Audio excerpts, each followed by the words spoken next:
It was a humid Thursday afternoon in mid-July, and the sun beat down on the asphalt of the Crest Hill Plaza parking lot like a hot iron. The heat shimmered in waves above the pavement, making it look like the ground was rippling. Cars crawled by with sluggish engines, and the air was heavy with the mixed scents of gasoline, old motor oil, and the faint warmth of bread baking in the grocery store's ovens. Cicadas buzzed in the background, the sound somehow making everything feel even hotter. Inside Maxwell's Market, 23-year-old Eva Lambert was finishing up a sale at Register 4.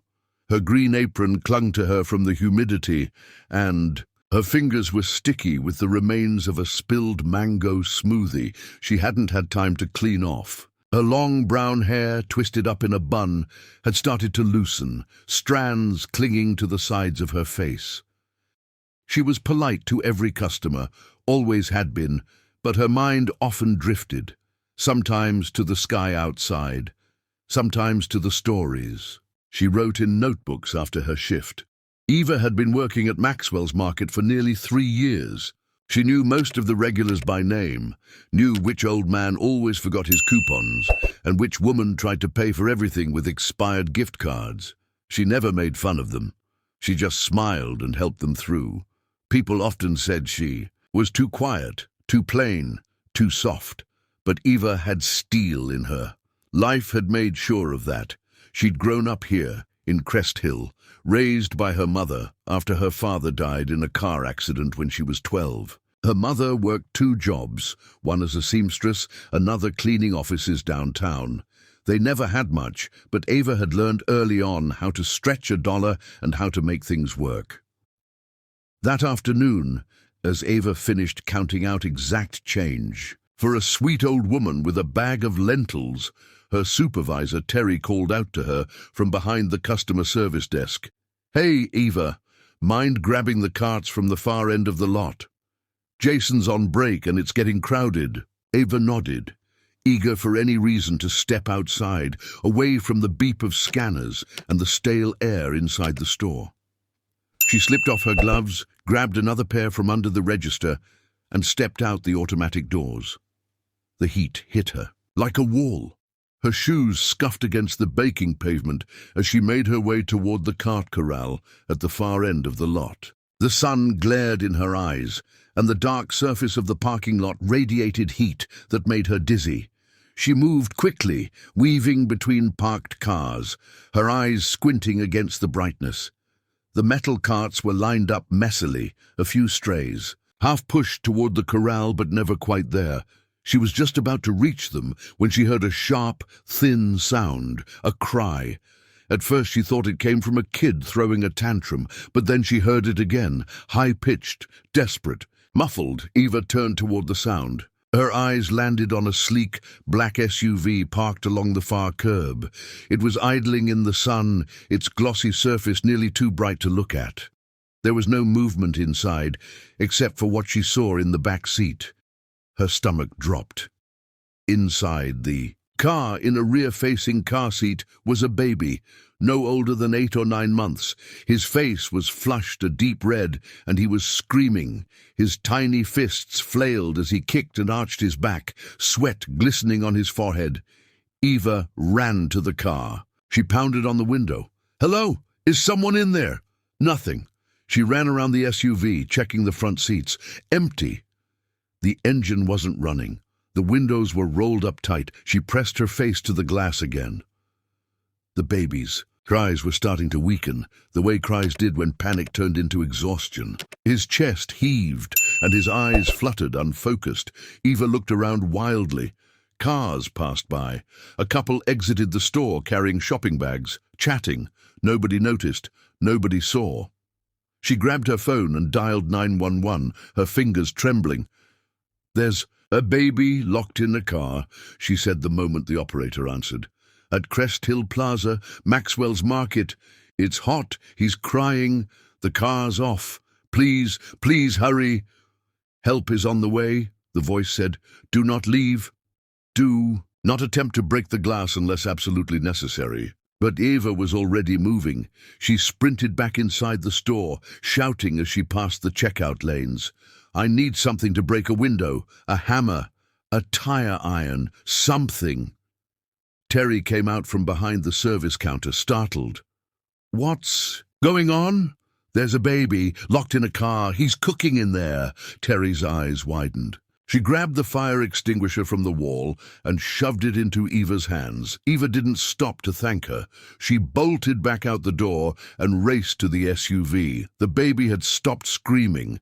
Now he just whimpered, his head limp, his lips dry. Eva screamed as she swung the extinguisher with all her strength against the back window. Nothing. She hit it again. A spiderweb crack appeared. Again. A sharp bang echoed. On the fourth blow, the window shattered inward with a violent crash. Glass flew into the back seat as the car alarm blared to life. She reached inside, undid the buckle with trembling fingers, and pulled the baby out. His skin was burning hot. He whimpered against her chest. Eva ran toward the shade of the grocery store, cradling the child, murmuring nonsense to keep him awake. The baby blinked slowly, tears clinging to his lashes. His breathing was shallow but steady. A crowd was gathering now. Phones were pointed. Voices were rising. That's when the limousine rolled into the parking lot, long, black and gleaming. It moved with the smoothness of something that didn't belong in this part of town. The driver pulled up beside the broken SUV and jumped out. From the back seat, a tall man stepped into the sunlight. He was sharply dressed in a grey suit, sunglasses perched on a chiseled nose, his face tensed. He looked around the crowd, scanning, and then his eyes landed on Eva. He moved fast. "Where is he?" he barked. Eva froze. The man looked directly at the baby in her arms. His jaw trembled. "That's my son," he said. He stepped forward, and for a second, Eva clutched the child tighter. "I found him locked in the car," she said. "He was alone." The man's shoulders fell. His face went white. He reached out, gently taking the baby from her arms. "Oh, God, Theo, my little boy." The sirens came then, first an ambulance, then a police cruiser. Paramedics ran over. The man didn't want to let go, but finally allowed them to check the baby, who was stable, thanks to Eva. The man stood beside Eva the whole time, silent, as if stunned. When the baby was cleared, the man looked at her again. "I was watching," he said. "From the limo. I was on a call. I saw you run. I saw you break the glass." Eva didn't know what to say. "I just did what anyone would have done." "No," he said. "You did what most wouldn't." He rubbed his forehead. "I never should have left him for a minute. I thought the driver would watch him. I don't know what I thought." Eva looked at him carefully. "You could have lost him." "I know. Officers came to take her statement." She answered calmly. She didn't flinch when they asked about the fire extinguisher, about the broken glass. The man stood with her the whole time. Finally, he turned to her again. "What's your name?" "Eva Lambert." "I'm Nathaniel Cross," he said, "CEO of Cross & Wexler." Eva blinked. She recognized the name.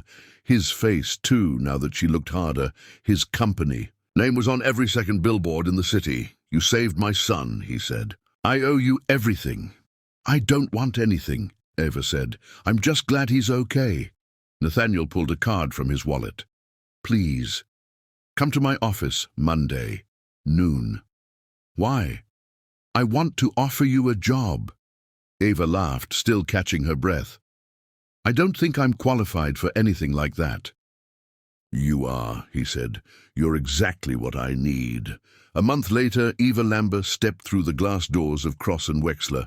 Her blazer was borrowed, her heels a size too small, but her head was high. Nathaniel greeted her like an old friend. He showed her around, introduced her to his assistant, to his staff, even to baby Theo, who squealed when he saw her. She was offered a position in the company's new public outreach program. She helped build a campaign on child safety awareness. She wrote policy. She stood on stages. Theo started smiling more, sleeping better. Nathaniel said it was because of her. She never asked for recognition, but Nathaniel gave it to her, quietly, consistently, and with genuine respect. From that single act, from that moment in the parking lot, her life had turned. Not because someone rich noticed her, but because when it mattered, she acted, and someone saw her, not just as a clerk, not just as a girl in an apron, but as someone who saved a life, and that changed everything.